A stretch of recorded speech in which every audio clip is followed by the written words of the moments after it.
Hi guys, this is Firoz from OneWell Academy, your own YouTube channel. First of all, I would like to request, please subscribe my channel if you have not subscribed it so far. Well friends, today I have lined up some special structures which is of great importance as far as communication skills in English is concerned. Guys, मैं जानता हूँ, आप सभी लोग जानते हैं, मैं भी जानता हूँ, सारे लोग जानते हैं कि प्रैक्टिस इंसान को आगे बढ़ाता है। सिर्फ अच्छी चाहत, अगर आप चाहत रखते हैं अंग्रेज़ी सीखने के लिए या फिर कोई भी चीज़ करने के लिए, सिर्फ चाहत रखने से कुछ नहीं होता है। चाहत कुछ नहीं होता, dying does nothing. If you really interested to speak English, you will have to practice. So guys, keep practicing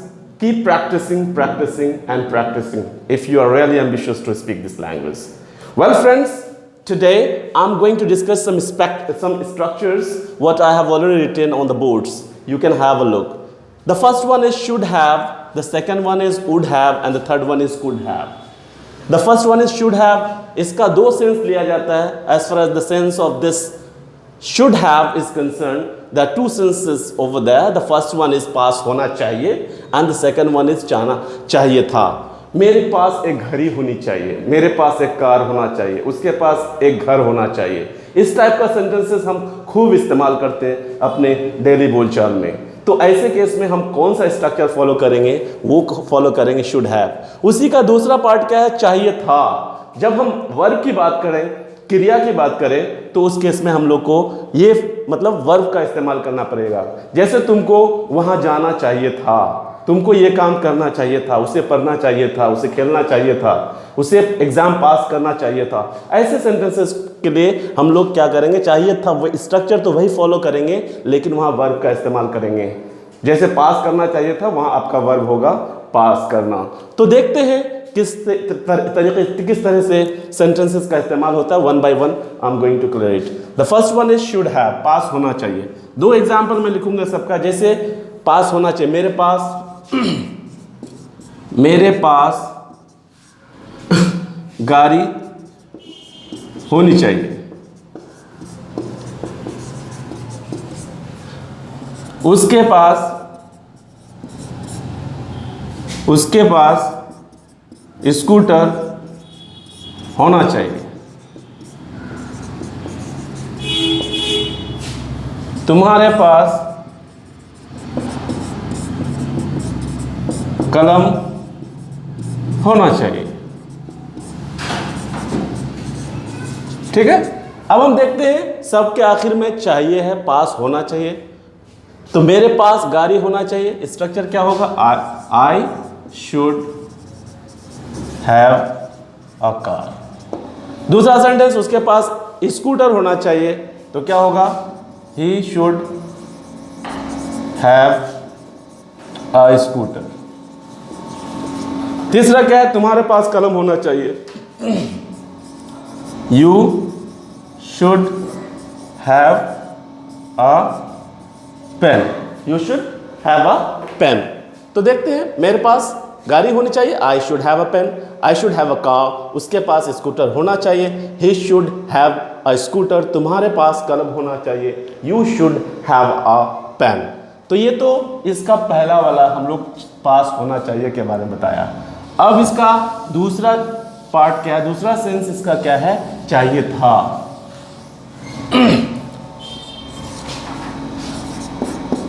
उसे स्कूल जाना चाहिए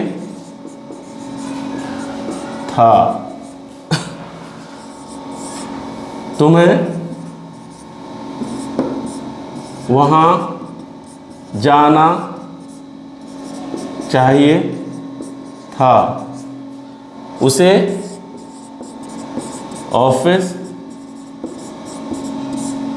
आना चाहिए था.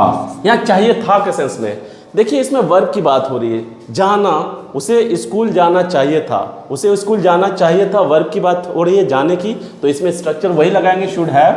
हाँ, ही should have अब बात करेंगे, यहाँ वर्ब की बात हो रही क्रिया की, तो यहाँ क्रिया कौन है, वर्ब कौन है, जाना। ही शुड हैव, और उसका थर्ड फॉर्म हमें मतलब इस्तेमाल करना है, he should have gone to school. The second one is तुम्हें वहां जाना चाहिए था, you should have gone there, you should have gone there. The last one is उसे ऑफिस आना चाहिए था, he should have, कम का थर्ड फॉर्म कम ही होता है, he should have come, कहाँ भाई, ऑफिस, तो टू ऑफिस, तो he should have come to office। उसे स्कूल जाना चाहिए था, he should have gone to school। The second one तुम्हें वहां जाना चाहिए था, you should have gone there। उसे ऑफिस आना चाहिए था, he should have come to office। तो इस तरह से आपका सेकंड सेंस देता है इस अब बात करते हैं हम लोग सेकंड स्ट्रक्चर्स का, वुड हैव का। पास होता या चुका होता। पास होता, मेरे पास एक गाड़ी होती, उसके पास एक बंगलो होता, उसके पास एक स्कूटर होता, उसके पास बैंक बैलेंस होता। ऐसे सेंटेंसेस का बहुत इस्तेमाल हम लोग करते हैं। जब कभी भी इस टाइप का सेंटेंसेस हमारे जहन में आए, the structure what is to be followed there is would have। Just have a look how this structure is applied just to convert such sentences into English। Okay, would have, मेरे पास गाड़ी होती। अगर हम कुछ अच्छा काम करते, मेरे पास गाड़ी होती, उसके पास कलम होता, मेरे पास किसी का नाम ले लो, राजू के पास टेबल होता। छोटा छोटा सेंटेंस लेते हैं। मेरे पास गाड़ी होती, मैं उम्मीद करता हूं मेरे पास गाड़ी होती। स्ट्रक्चर क्या होगा भाई, वुड हैव, मेरे पास गाड़ी होती, तो क्या होगा, I the first one, the second one, the third one. For the first one I'll have to write, मेरे पास गाड़ी होती, I would have मेरे पास गाड़ी होती, car। The second one, उसके पास कलम होता, he would have a pen। And the third one is, Raju के पास टेबल होता, Raju would have a table। अब एक चीज गौर करिएगा, इन सेंटेंसेस में यहां मैंने वर्ब का जिक्र नहीं किया है, तो इसका भी दो सेंस होगा। पहला वाला में वर्ब का कोई मतलब नहीं, कोई सेंस नहीं है, वर्ब का इस्तेमाल नहीं करेंगे। इसका सेकंड पार्ट में देखिएगा, वर्ब 3 मैंने ऑलरेडी मेंशन कर दिया, ब्रैकेट में वर्ब 3 का इस्तेमाल होगा। जो भी whatever the verb comes there, that will be used in the third form, isn't it. तो अब देखते हैं कैसे उसका इस्तेमाल होता है।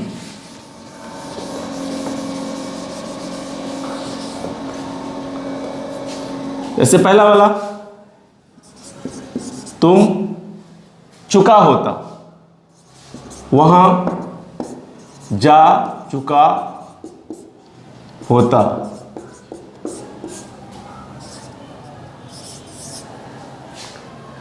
वह परीक्षा पास कर चुका होता। ठीक है, ऐसे सेंटेंसेस में हम लोग इसका सेकंड वाला पार्ट इस्तेमाल करेंगे। वुड हैव तो लगाएंगे ही, तो तुम वहां जा चुका होता, नहीं तुम वहां जा चुके होते, ये बेहतर है। ठीक है, तुम वहां जा चुके होते, तो क्या होगा, you would have. You would have तो हम यहां से यहां तक का इस्तेमाल करेंगे ही, लेकिन अब इसका सेकंड पार्ट में क्या है, वर्ब 3, यू वुड हैव। अब यहां वर्ब कौन है भाई, जाना, यू, तो वर्ब 3 जाने का third form, go and gone. You would have gone वहां, देयर। वह परीक्षा पास कर चुका होता, अगर मेहनत किया होता तो वो परीक्षा पास कर लिया होता या कर चुका होता, तो वो परीक्षा पास कर चुका होता, तो क्या होगा भाई, ही वुड हैव तो होना ही है, ही वुड हैव। उसके बाद यहां वर्ब कौन सा है, पास होना, that pass, the third form of pass is past. He would have passed the exam. ठीक है, तो इस तरह से हम लोग कुड हैव का इस्तेमाल करते हैं। अब हम देखते हैं लास्ट वाला, दैट इज कुड हैव। पास हो सकता था, जैसे पहला वाला पास हो सकता था,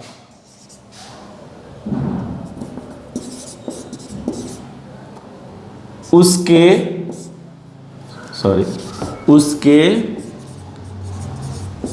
पास कार हो सकता था, है नहीं। दूसरा सेंटेंस अगर लिखूं, मोहन के पास किताबें हो सकती थी,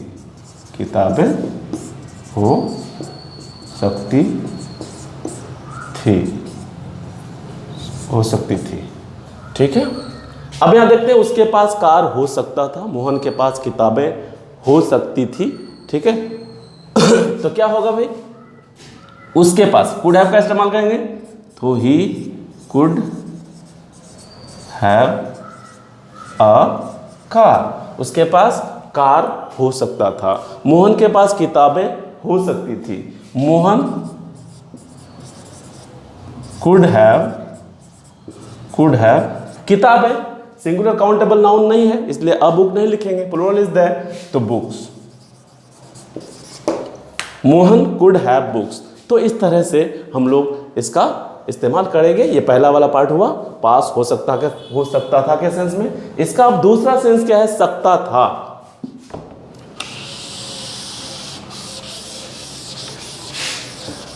हो सकता है कि आप लोगों को मतलब परेशानी हो समझने में, लेकिन धीरे धीरे ये सब स्ट्रक्चर्स क्या है, सिर्फ हम जब फिर बार बार हम बता रहे हैं कि सिर्फ अंग्रेजी बोलना है तो टेंस में कमांड करना ही है। टेंस में कमांड नहीं करिएगा तो नहीं बोल सकते हैं। तो सिर्फ अंग्रेजी बोलने के लिए टेंस ही काफ़ी नहीं है, आपको स्ट्रक्चर्स पे भी ध्यान देना है। लेकिन याद रहे, ये सारा स्ट्रक्चर्स को आपको रटना नहीं है। जब आप प्रैक्टिस करिएगा ना, तो प्रैक्टिस के दौरान धीरे धीरे वो क्या हो जाएगा, आपके माइंड में आ जाएगा। और जब आप बात करेंगे, कम्युनिकेट करेंगे इंग्लिश में, तो वो अपने आप आ जाएगा। तो इसमें टेंशन लेने की बात नहीं है, just keep practising. This is the only thing I suggest you guys, please keep it up, right, if you are really ambitious to speak this English language. And could have सकता था के sense में कौन सा होगा, जैसे हम करते हैं, तुम इम्तिहान पास कर सकते थे, तुम मेरे ऑफिस आ सकते थे, तुम उसे फोन से बात कर सकता था, तुम गाड़ी पकड़ सकते थे। मतलब सकते थे, आप कैपेबिलिटी की बात कर रहे हैं, लेकिन आपने किया ऐसा नहीं। तो ऐसे सेंस में हम लोग इस स्ट्रक्चर का इस्तेमाल करेंगे। कुड हैव का तो करेंगे ही, साथ साथ उसका वर्ब का थर्ड फॉर्म का भी इस्तेमाल करेंगे। जैसे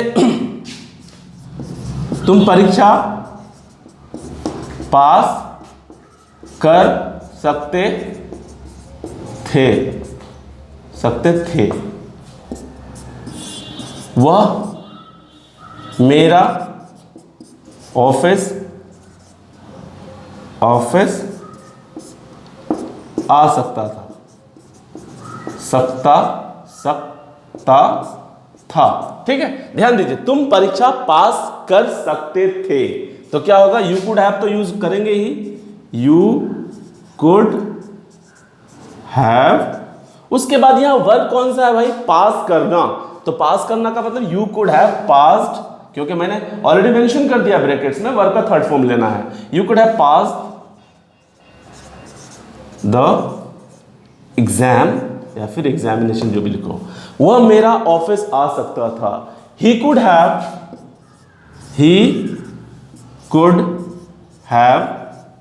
कम to my office, he could have come to my office.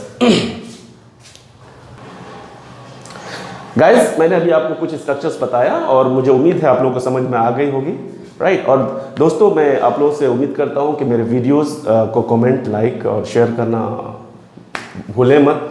And thank you for watching this video. Have a nice day.